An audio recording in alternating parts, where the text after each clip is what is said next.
Ya, selamat siang pemirsa, kita bertemu kembali dalam program Lunch Talk, Dialog Siang khas Berita 1. Saya Kevin Egan.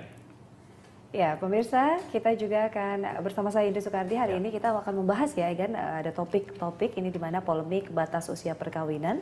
Dan kita lihat dulu ini tayangan berikut.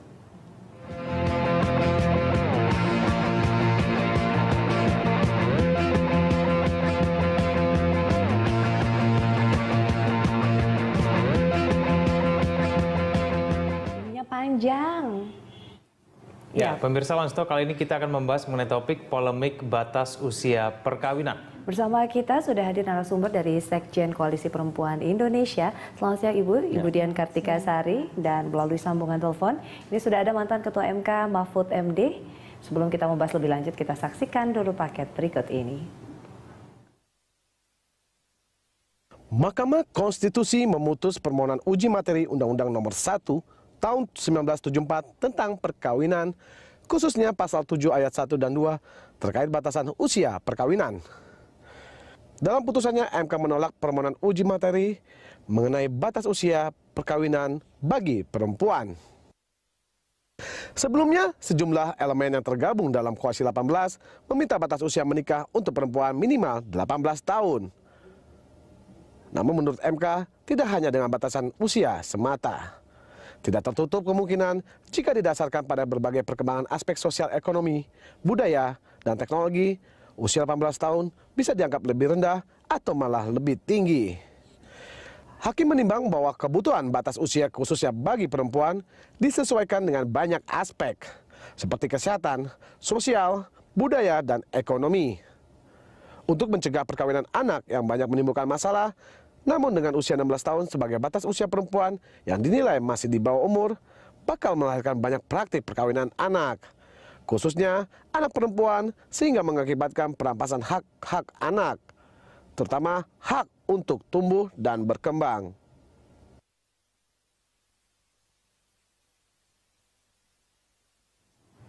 Ya, pemirsa, kami masih akan terus mencoba untuk menghubungi mantan Ketua MK Mahfud MD. Namun demikian kita berdiskusi dulu dengan Ibu Dian. Ibu Dian, kemarin kita sudah mendengarkan keputusan ya mengenai MK yang akhirnya menolak permohonan dari Mbak Dian dan kawan-kawan. Mungkin bisa dijelaskan ini sikapnya kemudian terhadap penolakan tersebut seperti apa? Ya, tentu kita tidak berhenti di sini ya. Kita akan kemudian ke DPR untuk paling tidak memasukkan revisi undang-undang perkawinan ke dalam prolegnas. Pasti kita akan mencoba itu. Tapi pada awal kita mengambil sikap untuk ke MK dulu, sesungguhnya kita berpikir bahwa satu pasal saja, ini dua pasal saja untuk urgent, untuk mengatasi situasi yang mendesak, karena ini tidak, kalau dilihat dari Undang-Undang Dasar, ini sudah tidak benar, tidak sesuai dengan Undang-Undang Dasar. Kan di dalam pasal 28B ayat 2 kan dikatakan setiap anak berhak untuk hidup, tumbuh, dan berkembang, berhak atas perlindungan dari kekerasan dan diskriminasi. Di dalam undang-undang itu sudah ada diskriminasi soal usia perkawinan. Anak-anak 16 tahun, perempuan 16 tahun, laki-laki 19 tahun. Nah, karena persoalan-persoalan dan efeknya dari perkawinan di usia anak inilah, maka kemudian kita meminta paling tidak dia di batas usia anak atau disamakan dengan yang laki-laki. Nah, tapi kemudian sesungguhnya saya dengan putusan MK ini yang saya kecewa, ini tidak dilihat dari analisis dari keseluruhan pasal Undang-Undang Dasar itu dan ayat-ayat di dalam Undang-Undang Dasar itu, tapi lebih kemudian cenderung lebih mendasarkan pada ayat-ayat di dalam agama. Itu sebenarnya yang menyedihkan buat saya ya. Memangnya kalau kenyataan sekarang yang beredar itu kenapa? Apa yang terjadi ketika undang-undang itu menetapkan bahwa batas usia itu 16 tahun? Ya, ada dua hal. Di sana ada batas usia 16 tahun dan diizinkan dispensasi. Artinya kalau belum 16 tahun harus mengurus surat dispensasi. Nah, ini kan realitanya masih di Indonesia itu masih banyak anak-anak usia 13 tahun dikawinkan. Usia 14 tahun, usia 15 tahun itu dinikahkan. Sehingga ini kan kemudian mereka yang harusnya anak-anak tiba-tiba diperlakukan sebagai orang dewasa karena menikah. Tapi kemudian realitanya dia anak-anak, secara fisik dia belum siap untuk punya anak, dia belum juga siap untuk mengasuh anaknya, dan juga kesempatan dia untuk tumbuh kembang hilang. Karena dia nggak bisa sekolah pasti. Baik. Kemudian ini nampaknya kita sudah terhubung ya dengan Pak Mahfud MD. Selamat siang Pak Mahfud. Selamat siang, Mbak. Ya, waalaikumsalam Pak. Ini kita membahas mengenai uji materi Undang-Undang MK, ini Undang-Undang di MK terkait dari Undang-Undang Perkawinan mengenai batas usia. Bagaimana tanggapan Bapak? Uji materi sudah ditolak, seperti apa ini Pak? Usia yang di Undang-Undang Perkawinan itu 18 kan ya?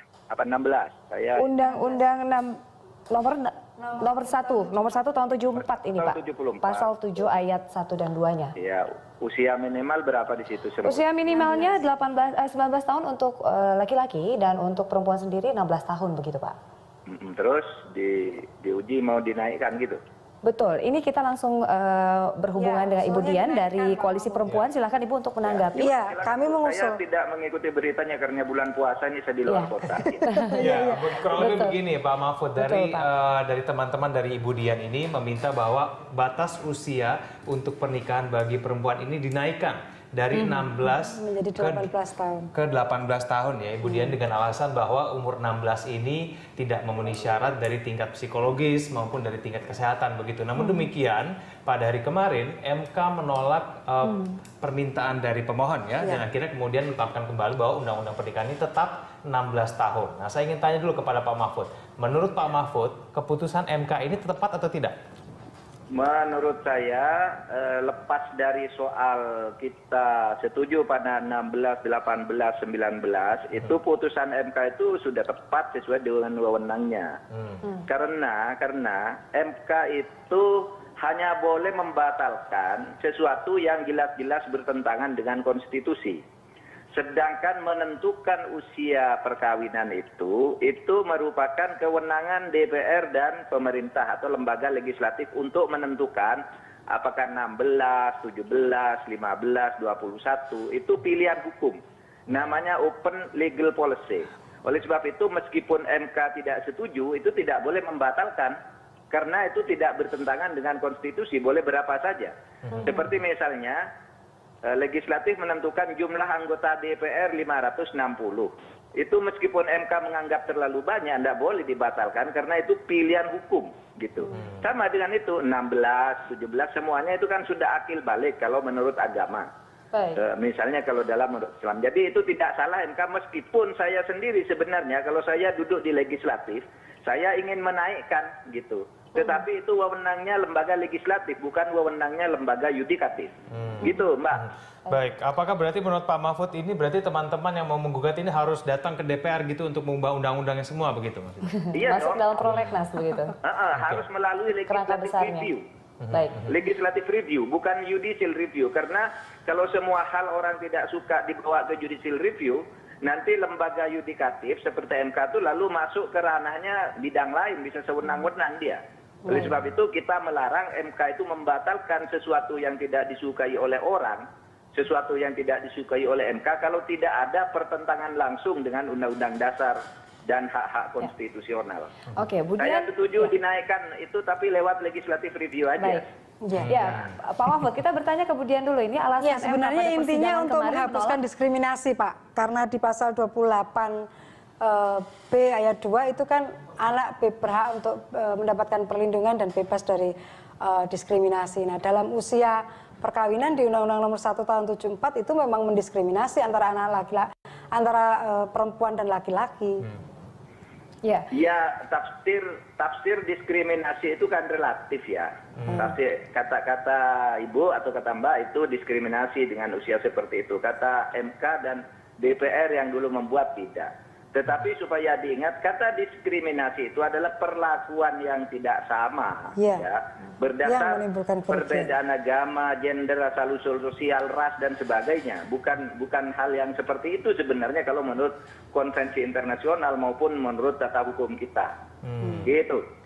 Baik, Pak Mahfud, tapi sebetulnya kalau menurut dari teman-teman di Komnas Perempuan begitu ya, sebetulnya MK ini juga mempertimbangkan mengenai kondisi realita yang saat ini terjadi, tidak sih Pak? Karena kan berdasarkan temuan data yang mungkin ditemukan oleh teman-teman dengan Bu Dian ini, ada banyak rugi sekali begitu, ada banyak yang mungkin berakhir dengan perceraian, lalu kemudian akhirnya ada yang tidak sehat, kemudian Putus ini sekolah. dari MK sendiri sebetulnya memperhitungkan faktor itu tidak sih, Pak Mahfud? Iya, ya, saya kira itu bisa benar meskipun masalahnya tidak sesederhana itu karena banyak faktor lain juga ya. Ada di daerah-daerah tertentu yang justru mungkin atau di tingkat perkembangan masyarakat tertentu yang justru mungkin ingin mengawinkan anak justru masih sangat dini gitu ya.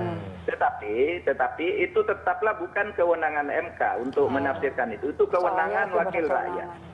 Ya, soal kewenangan saja sebenarnya. Oke. Pak Mahfud, Kalau saya jadi hakim, itu pasti saya akan setuju tuh, akan dinaikkan umurnya agar tidak seperti sekarang ini terlalu muda. terlalu muda ya. Tetapi itu harus ke lembaga legislatif, bukan ke hakim kalau begitu itu. Ya. Oke. Pak Mahfud, tahan dulu di sana, kita masih melanjutkan perbincangan Bu Dian. Kita lanjutkan di segmen berikutnya, tetaplah bersama Dialog Lunch Talk.